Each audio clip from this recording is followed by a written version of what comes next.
तो जब भी हमको अपना एक फर्स्ट बैंक अकाउंट ओपन कराना होता है तो हमारे मन में ना एक ही सवाल होता है कि यार कौन से बैंक में हमें अपना अकाउंट ओपन कराना चाहिए। क्यों? क्योंकि देखो बहुत सारे बैंक्स हैं, गवर्नमेंट बैंक हैं, प्राइवेट बैंक हैं। अभी इतने सारे बैंक्स में हम कैसे डिसाइड करें कि कौन सा वाला बैंक हमारे लिए बेस्ट होगा, किस में हम अपना एक सेविंग्स अकाउंट ओपन कराएं। तो वो आज आपको मैं इस वीडियो में बहुत सिंपल तरीके से बताने वाला हूं कि कैसे आप अपने लिए एक बेस्ट सेविंग अकाउंट चूज कर सकते हो। तो चलो वीडियो को स्टार्ट करते हैं। तो सबसे पहले मैं आपको अपना एक छोटा सा एग्जाम्पल देके बताता हूँ। देखो जब मैं कॉलेज के फर्स्ट ईयर में था तब मुझे अपना एक फर्स्ट बैंक अकाउंट ओपन कराना था। तो मेरे एक सीनियर ने मुझे बोला कि कॉलेज के पास में एक बैंक है, वहाँ पे मेरा अकाउंट है। तो मैंने भी अपना बैंक अकाउंट उस बैंक में ओपन करा लिया। लेकिन धीरे धीरे मुझे पता चला कि जो फीचर्स या जो चीज़ें मुझे चाहिए वो उस बैंक में नहीं थी। तो फिर 1 साल बाद मैंने काफ़ी सारी चीज़ें देख के एक दूसरे बैंक में अकाउंट ओपन करा लिया। वो बैंक अकाउंट मैं अभी भी यूज़ कर रहा हूँ। फिर उसके 1 साल बाद और मैंने एक बैंक अकाउंट ओपन कराया। तो मैं अपने इस 4 साल के एक्सपीरियंस से अभी आपको बताने वाला हूं कि कैसे आप अपने लिए एक बेस्ट सेविंग अकाउंट चूज कर सकते हो। अब देखो मैं आपको डायरेक्टली यहां पे ये नहीं बोल सकता कि आप SBI में, HDFC में, एक्सिस में या कोटक में किसी भी बैंक में जाके अपना अकाउंट ओपन करा लो। क्यों? देखो इसके पीछे का रीज़न ये है कि जितनी भी बैंक्स हैं, चाहे वो गवर्नमेंट बैंक है या प्राइवेट बैंक है, उन सभी बैंक के जो फीस और चार्जेस और फैसिलिटीज़ होती हैं वो लोकेशन के अकॉर्डिंग अलग अलग होती है।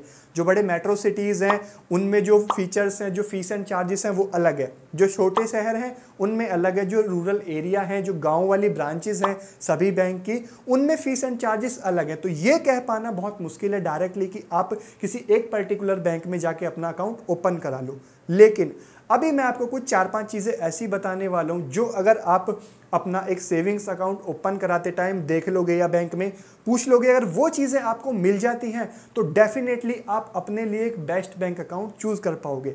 अब वो कौन सी चीज़ें हैं उसके बारे में बात करते हैं। तो सबसे पहली और इंपॉर्टेंट चीज़ आपको ये देखने की आपको बैलेंस कितना मेंटेन करना होगा अपने अकाउंट में। देखो बेसिकली ना 2 तरह के सेविंग्स अकाउंट होते हैं। एक जीरो बैलेंस अकाउंट होता है जहाँ पे कोई भी बैलेंस मेंटेन करना नहीं होता। ऐसे बहुत सारे ऑनलाइन अकाउंट ओपन हो जाते हैं, ऑफलाइन भी होते हैं, लेकिन ज़्यादातर जो सेविंग्स अकाउंट होते हैं, रेगुलर सेविंग्स अकाउंट, उसमें आपको कोई ना कोई बैलेंस मेंटेन करना होता है। 2000, 3000, 5000, 10,000 डिपेंड करता है। सभी बैंक्स की अलग अलग लिमिट होती है। जो सबसे ज़्यादा अमाउंट है, जैसे कि जो मेट्रो सिटीज़ होते हैं, बड़े शहर, वहाँ पे 10,000 या उसके ऊपर भी मेंटेन करना होता है। जो छोटे शहर होते हैं वहाँ पे लिमिट 5,000 के आसपास होती है ज़्यादातर बैंक्स में। और जो रूरल एरियाज़ होते हैं, गांव के जो एरिया होते हैं, वहाँ पे जो ब्रांच होती है वहाँ पे ये लिमिट 5,000 के नीचे भी होती है।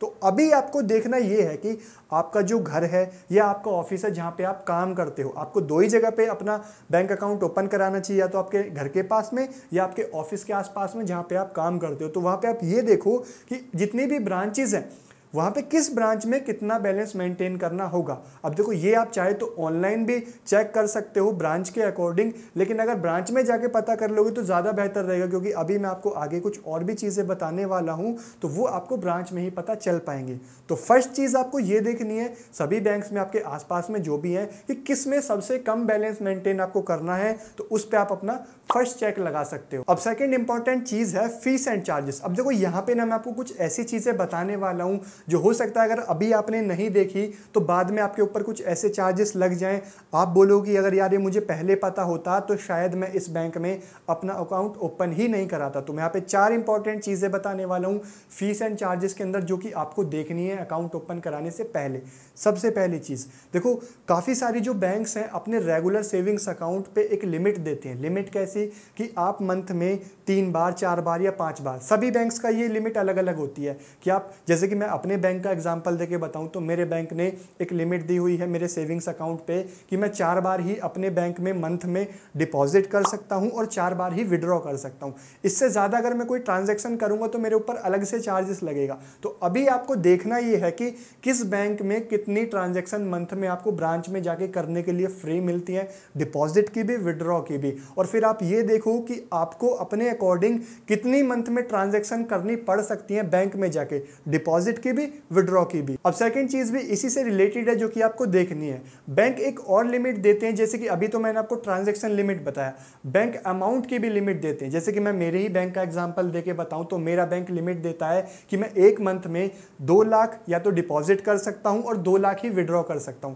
इससे ज्यादा डिपॉजिट करूंगा या विड्रॉ करूंगा तो मेरे ऊपर अलग से चार्जेस लगेंगे। अब ये जो लिमिट है वो सभी बैंक्स में होती है, लेकिन अलग अलग हो सकती है। किसी बैंक में ये 2.5 लाख हो सकती है, किसी बैंक में ये रेगुलर सेविंग्स अकाउंट में 3 लाख भी हो सकती है। तो आपको ये देखना है कि कौन सी बैंक आपको कितनी लिमिट तक मंथ में फ्री विड्रॉ और डिपॉजिट दे रही है। जैसे कि कोई बैंक 2 लाख दे रही है, एक बैंक आपको 3 लाख रुपए दे रही है मंथ में कि आप डिपॉजिट कर सकते हो, विड्रॉ कर सकते हो। तो आप अपने अकॉर्डिंग देखो कि मेरे को ये वाली बैंक 2 लाख रुपए दे रही है मंथ में फ्री डिपॉजिट या विड्रॉ का, और ये बैंक मेरे को 3 लाख दे रही है। तो जो बैंक आपको ज़्यादा दे रही हो या जो आपको लगता है कि ठीक है मैं इतनी ही ट्रांजेक्शन कर सकता हूँ, वो बैंक आप यहाँ पे चूज कर सकते हो। अब थर्ड चीज जो आपको देखनी है वो है डेबिट कार्ड यानी एटीएम कार्ड की फीस कितनी आपको देनी है। अब देखो 300 से ज़्यादा फीस वाला एटीएम नहीं होना चाहिए, क्योंकि देखो इससे ज़्यादा जो फीस वाले एटीएम होते हैं जैसे कि प्लेटिनम कार्ड्स होते हैं, रियल लाइफ में अगर आप देखोगे ना तो उनका इतना ज़्यादा यूज़ नहीं होता। तो आप ध्यान रखो कि जो एटीएम कार्ड आपको मिलेगा बैंक में अकाउंट ओपन कराने के बाद,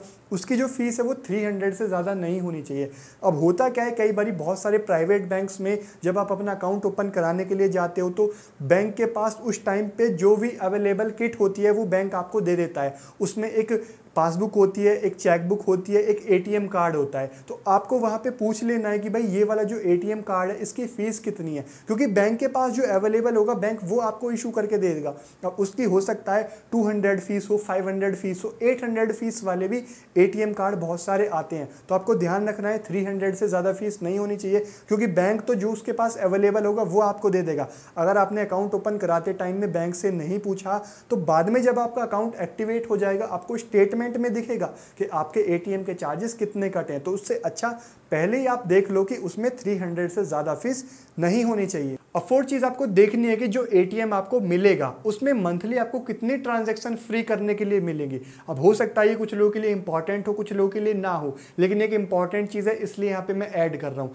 आपको एटलीस्ट ये पूछ लेना है कि जो एटीएम आपको मिलेगा सेम बैंक के एटीएम से और अदर बैंक के एटीएम से मंथली आप कितनी बार कैश विड्रॉ फ्री कर सकते हो। ये सभी बैंक का अलग अलग होता है। कुछ बैंक 3 बार फ्री देते हैं, कुछ बैंक 4 बार देते हैं, 5 बार देते हैं। अब यहाँ पे भी ना लोकेशन के अकॉर्डिंग सभी बैंक का अलग अलग क्राइटेरिया है। तो आपको अपनी ब्रांच में उस टाइम पे ये भी पूछ लेना है कि ये जो एटीएम मेरे को मिल रहा है इससे मैं मंथ में किस बैंक के एटीएम से, सेम बैंक के अदर बैंक के एटीएम से कितनी बार फ्री कैश विड्रॉ कर सकता हूँ। इससे आपको ये पता रहेगा कि मैं मंथ में, ठीक है, अगर आपको 4 बार की लिमिट मिलती है कि 4 बार तो मैं कैश फ्री निकाल सकता हूं, 5वीं बार में पैसे देने पड़ेंगे। आपको ये पता लग जाएगा कि कितनी बार बैंक फ्री दे रहा है ट्रांजैक्शन, तो उसके ऊपर अगर आप कैश विड्रॉ करेंगे तो आपको अलग से चार्जेस पे करने होंगे। तो ये आपको पता होना चाहिए। अब ये जो चीज़ें मैंने आपको बताई हैं ये सेकंड पॉइंट के अंदर थी, फीस एंड चार्जेस के अंदर 4 चीज़ें मैंने आपको बताई हैं। अब थर्ड पॉइंट पे आ जाते हैं जो कि है कन्वीनियंस, मतलब कि आपको ये देखना है कि आपके घर या आपके ऑफिस के आसपास में ही ब्रांच होना चाहिए। मैंने आपको स्टार्टिंग में भी बताया कि वहीं आपको अकाउंट खुलवाना है, या तो आपके घर के आसपास में या आपके ऑफिस के आसपास में, जिससे कि आपको कभी कोई प्रॉब्लम आए तो आप सीधा आप आराम से पहुंच जाओ, आपको ज़्यादा टाइम नहीं लगे ब्रांच पहुंचने में।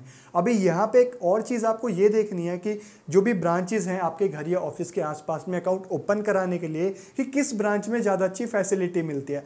अगर देखो आप गूगल करोगे कि बेस्ट बैंक कौन सा है जहाँ पे आपको बेस्ट फैसिलिटी मिले, तो आपको कोई सेटिस्फाइड आंसर नहीं मिलेगा, क्योंकि सभी बैंक की सभी ब्रांचेज में सेम फैसिलिटी नहीं मिलती। एक बैंक अगर आप देखोगे उसकी हो सकता है रूरल एरियाज़ में इतनी फैसिलिटी अच्छी ना हो जितनी मेट्रो एरियाज में हो, और दूसरे की हो सकता है किसी और जगह पे अच्छी हो। तो आपको देखना है कि आपकी लोकेशन में जो भी बैंक्स हैं उनमें किसकी ज़्यादातर फैसिलिटी अच्छी है। ये आपको नॉर्मली लोगों से भी पता चल जाएगा, नहीं तो आप ब्रांच विजिट करोगे, वहाँ पे अंदर एनवायरनमेंट देखोगे, लोगों से बात करके जो स्टाफ होता है उससे भी आपको पता चल जाएगा कि ठीक है यहाँ पे मेरे को कैसी फैसिलिटी मिल सकती है। तो अगर आपको फ्यूचर में कोई प्रॉब्लम आती है तो अगर ब्रांच में फैसिलिटी अच्छी मिलती है तो जल्दी से आपकी वहाँ पे हेल्प हो जाएगी। ये काफ़ी इंपॉर्टेंट चीज़ है।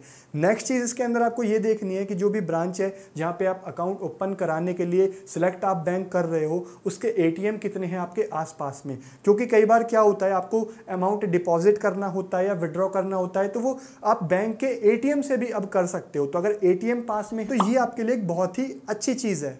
अब नेक्स्ट और लास्ट इंपॉर्टेंट चीज़ देखो, यहाँ पे ना मैं 2-3 चीज़ें हैं वो कंबाइन कर दूंगा। सबसे पहली चीज़ है इंटरेस्ट रेट, जो कि 3% के अबव होगा तो ज़्यादा बेहतर होगा। ये इतना इंपॉर्टेंट भी नहीं है, लेकिन 3 के ऊपर होगा तो ज़्यादा बेहतर होगा। ये चेंज भी होता रहता है। इसके अलावा नेक्स्ट चीज़ मोबाइल बैंकिंग ऐप। आज की डेट में मोबाइल बैंकिंग ऐप होना बहुत ही ज़रूरी है। वैसे तो अभी ऑलमोस्ट बहुत सारे गवर्नमेंट बैंक और प्राइवेट बैंक आपको मोबाइल बैंकिंग ऐप की जो फैसिलिटी है वो प्रोवाइड करते हैं, लेकिन अभी भी काफ़ी सारे बैंक ऐसे हैं या तो जिनकी मोबाइल बैंकिंग की ऐप नहीं है, या फिर है तो वो अच्छी नहीं है। अभी आपको कैसे पता चलेगा कि किस बैंक की सर्विस कैसी है? सिंपल है, आपके फ़ोन में गूगल प्ले स्टोर होगा या ऐप स्टोर होगा, वहाँ पे जाओ, बैंक का नाम, उसकी मोबाइल ऐप सर्च करने की कोशिश करो, देखो ऐप है कि नहीं है तो उस पर कितने मिलियन डाउनलोड्स हैं या कितनी रेटिंग है वो आप देख लो।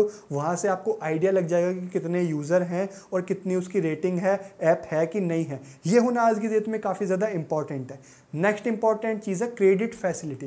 देखो, अगर आप अपना आज की डेट में एक अपना सेविंग्स अकाउंट ओपन कराओगे ना, तो फ्यूचर में आपको credit card, home loan, personal loan, car loan या कंज्यूमर लोन, इन सब चीज़ों की भी ज़रूरत पड़ सकती है। तो आप ये भी देखो कि जिस बैंक में आप अपना अकाउंट ओपन करा रहे हो, ये चीज़ भी ऑफर वो बैंक करता है कि नहीं। जैसे कि मैंने अपना जो अकाउंट ओपन कराया था, बैंक ने 1 साल बाद मुझे खुद से ही क्रेडिट कार्ड दे दिया। अभी कंज्यूमर लोन भी ऑफर कर रहा है कुछ भी EMI पे लेने के लिए। अभी कार लोन भी मुझे दे रहा है, पर्सनल लोन भी बैंक मुझे दे रहा है। तो कहीं ना कहीं फ्यूचर में आपको इन सब की भी ज़रूरत पड़ सकती है। तो आप ये भी देखो कि जो बैंक में आप अकाउंट ओपन करा रहे हो वो फ्यूचर में इस तरह की फैसिलिटीज़ भी प्रोवाइड करता है कि नहीं। तो ये कुछ चीज़ें हैं जो अगर आप देखोगे बैंक अकाउंट ओपन कराने से पहले, तो डेफिनेटली आप अपने लिए एक बेस्ट सेविंग अकाउंट चूज़ कर पाओगे। अभी आपके मन में एक चीज़ आ रही होगी कि यार मैंने इतनी सारी चीज़ें बता दी हैं, ये देखो ब्रांच में जाओ, ये कंपेयर करो, वो पूछो, शायद आपकी चीज़ें इतनी सारी याद रहें भी ना रहें।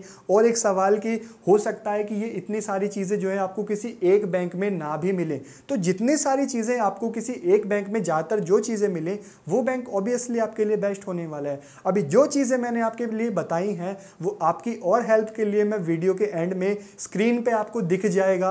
जो जो चीज़ें मैंने आपको बताई है, जो जो आपको देखना है, उस वीडियो के एंड में आपको स्क्रीन पे दिख जाएगा। आप उसका स्क्रीनशॉट ले लेना, आपके आसपास में जो ब्रांच है वहाँ पे जाके पूछ लेना एक एक करके कि ये चार्जेस क्या है, ये फीस क्या है, या वो सारी चीज़ें। जिसमें ज़्यादा चीज़ें मिले जिस भी बैंक में, डेफिनेटली वो आपके लिए एक बेस्ट बैंक अकाउंट होने वाला है। अब ये जितनी भी चीज़ें मैंने बताई है ना, ये सभी रियल लाइफ में काम आने वाली चीज़ें हैं। ये आप देखोगे तो फ्यूचर में आप ये नहीं कहोगे कि अच्छा बैंक में इतना डिपॉजिट करने का ये चार्ज था, मुझे नहीं पता था, या इस चीज़ के चार्ज आपको नहीं पता थे। तो सारी चीज़ें जो मैंने आपको बताई है सभी इंपॉर्टेंट चीज़ें हैं। होपफुली आपको समझ आई होंगी।